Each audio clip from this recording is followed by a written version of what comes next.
عبادت کے لیے پیدا فرمایا. اب عبادت کیا ہے؟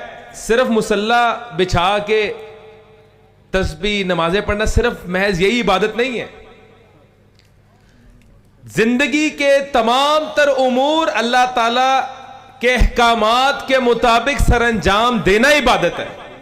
اگر آپ کاروبار کر رہے ہیں اللہ تعالیٰ کے احکامات کے مطابق، کاروبار بھی عبادت ہے. سفر کر رہے ہیں اللہ تعالیٰ کے احکامات کے مطابق، وہ بھی عبادت ہے. لوگوں کے ساتھ حسن سلوک کر رہے ہیں، کسی دوست کی مدد کر رہے ہیں، کوئی بھی کام کر رہے ہیں جس میں رب کی رضا شامل ہو اور اس کے احکامات کی فراموشی نہ کی جا رہی، وہ کام ہی آپ کا عبادت ہے.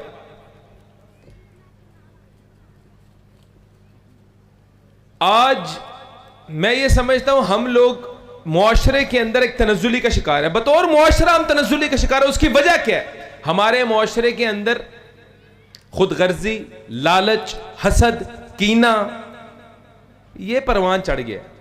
ہمارے اندر سے احساس ختم ہو گیا.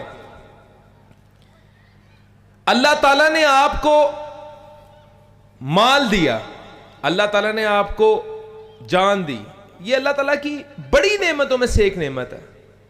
ہم کہتے ہیں کہ یہ مال میرا ہے.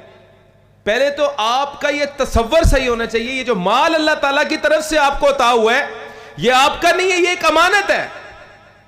اس مال کا اگر حساب ہونا ہے تو حساب کس چیز کا ہوتا ہے؟ جو آپ کی ہے ہی نہیں. یہ مال کا حساب ہوگا، اور حساب کس چیز کا ہوگا؟ یہ مال کہاں سے کمایا، کیسے کمایا، کون سے سورسز سے کمایا. پہلے یہی حساب ہوگا. منی ٹریل اللہ تعالیٰ نے آپ سے لینی ہے اس مال کی، اور یہ مال خرچ کہاں کیا، کن کاموں میں خرچ کیا.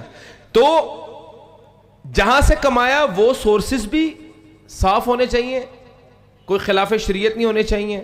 کوئی ایسا کام کر کے آپ پیسہ کما ہی نہیں سکتے جو شریعت میں حرام ہو، اور ایسی کسی جگہ پہ آپ خرچ بھی نہیں کر سکتے جو شرعی طور پہ ناجائز ہو. مطلب ہم جوئے میں نہیں خرچ کر سکتے، ہم کوئی شراب میں نہیں پیسہ خرچ کر سکتے، کسی فحش کام میں نہیں خرچ کر سکتے.